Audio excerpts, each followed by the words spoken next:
Welcome to Fast Effect Double Speed Magic the Gathering. Here we have the top 8 of our 30-person Legacy Open back in store. Joe piloting Rug Delver, that many think may be the best deck in the format. They turn one Ragavan, who's certainly the talk of the town. Got a Lion's Eye Diamond. Careful study here from Tyler. Joe throwing a daze at that. Lion's Eye is on board. And Tyler's going to crack it. Oh, no. What a absolute disaster sequence. We got Vengevine and Angie's Ravager coming in. And that Lion's Eye Diamond proves to be the much scarier card. If only Daze could have stopped the LED. No, it is so difficult. I mean, you really have to have Force of Will or Force of Negation to stop that and go very far behind now, facing down Angie's Ravager, a pair of Root Wallas, and a Vengevine. Taiga comes in, everything turns sideways.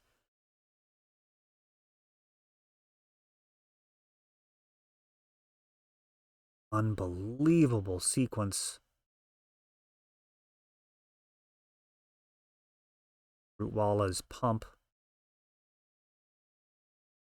I don't think that Delver has anything in its main deck that could possibly get out of this situation. A Faithless Looting.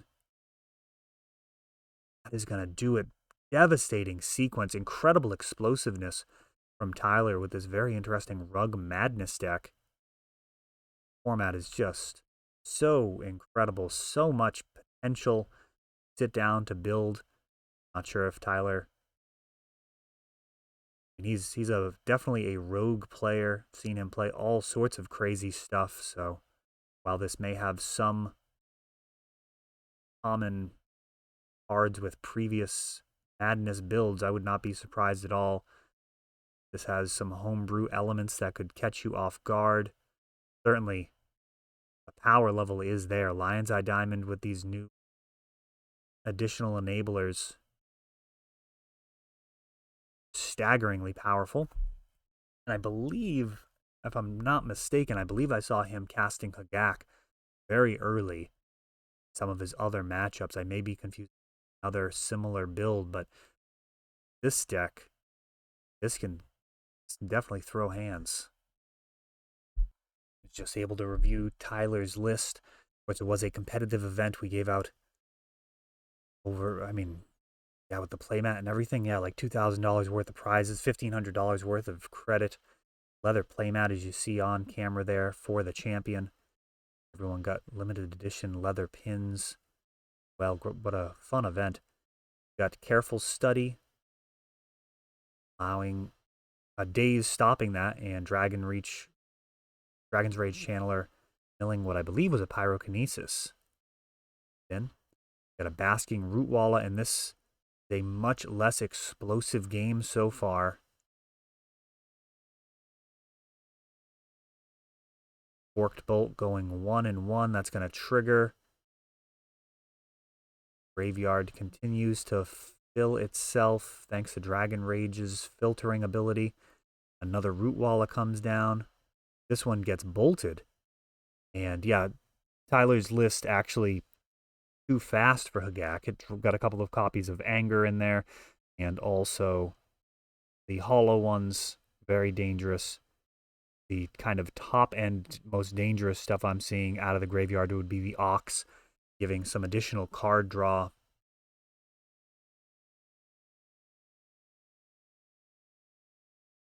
Spicy build. Oh, Murktide Regent. So getting +4/+4. 6/6 flyer.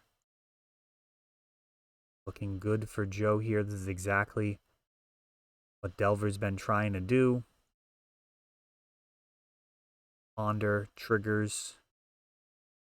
And with such quality available in the 1-mana threat slot, it's going to be really interesting to me to see what the kind of continued evaluation is. You've got Delver of Secrets, Ragavan, Dragon's Rage Channeler.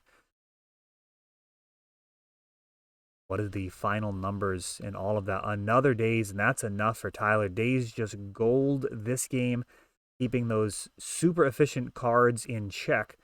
Tyler's stuck on just 1 mana. Daze is able to shut down a pair of Careful Studies. No Lion's Eye Diamond for him that game. He will have the play, however, with much faster deck. Full sets of Careful Studies and Faithless Looting. 8 Root Wallas at this point. You got your Vengevines, Cephalid Colosseum, Hollow One. These are all incredibly synergistic, and many of these cards that have actually played in Vintage. Cephalid Colosseum certainly at one point was in my Vintage Dredge deck. And I'm still surprised that Angie's Ravager isn't worth anything. It's got the single printing. Faithless Looting off of a basic mountain. Joe throwing a Force of Will at it, hoping to slow things down. Also needs to hope that Tyler doesn't get enough mana. Those Faithless Lootings can give Rug a real resiliency, allowing for flashback from the bin. Breeding Pool untapped. Oh, there we go. Faithless Looting.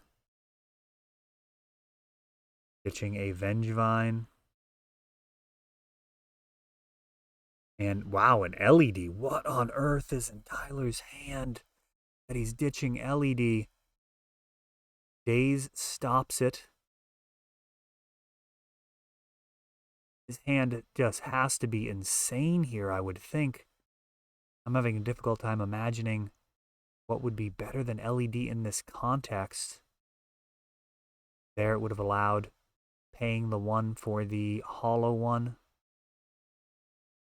Potentially madnessing out some stuff.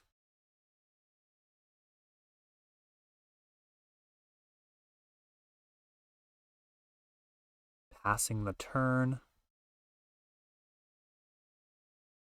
Dragon Rage not really being too much of a clock right now. We've got a Grafdigger's Cage just off screen. Going to keep things somewhat in check, perhaps. We got a Lava Axe pitching an Angie's Ravager.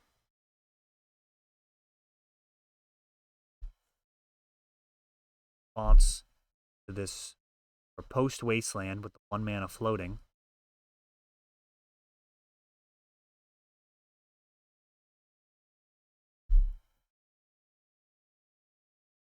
Now a Firestorm. Angie's Ravager turns sideways. Discard your hand and draw 3. Unbelievable power on this Commander 2019 card. Ponder. I mean, you worry about Dreadhorde Arcanist. This thing's a 3/3. Getting you 3 cards a turn. Madnessing it is 1 in a red. It is susceptible to Bolt, though. Dies to Bolt is not a super strong criticism of a Magic card. Surviving Bolt, I'd say, is high praise when you talk about something like Murktide Regent. Certainly, you're not going to just play things that don't die to Bolt. Pretty difficult deck building limitation. You're going to miss out on a lot of the good stuff. And Angie's Ravager comes down. Just hard cast.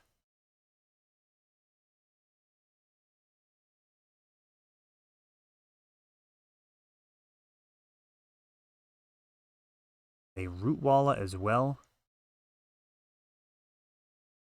That is a legit clock.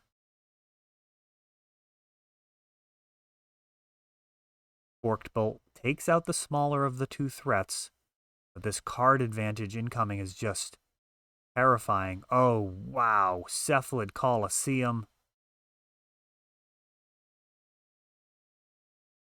So Angie's Ravager draws 3. Now we have a Careful Study. Losing Anger and getting a Root Walla.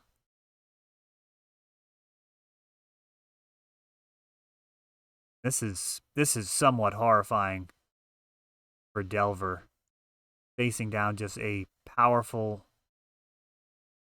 draw engine, and oh man, surgical extraction likely going to be too little, too late. I believe I recall Joe talking about the decision to use that surgical hit an Angie's Ravager in the graveyard after the draw step. As it turns out, that is the turn that Tyler top decked it. Just in general, glad to have this on camera, have that line be something that can be rehashed and thought over, but certainly this game would have played out differently. Question is, when are you going to get to use that surgical otherwise, and to what effect? Angie's Ravager is just so dangerous. Colosseum, sacrifice, draw 3, discard 3. So far, a land, no biggie. Fine. Alright, that could have been a lot worse. The hollow ones have been removed from the deck.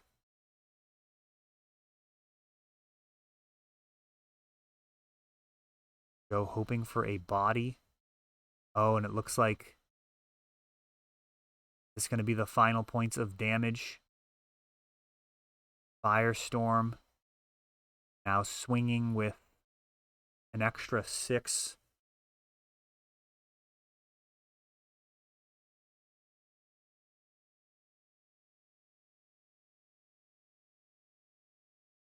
I believe this may be actual lethal. Joe with just 1 card in hand. Going to be some coming damage. This Madness deck, I mean, I'm impressed. I've seen people trying to use Angie's Ravager in some different shells prior to Modern Horizons 2. It really feels like it has a home here. I think it's pretty exciting to see yet another Lion's Eye Diamond deck available as a consideration. I've always had Storm decks, but this is just really a fun, powerful deck. I'm looking forward to seeing more of it. I mean, the fact that it doesn't even need Hagak in a shell like this is truly incredible.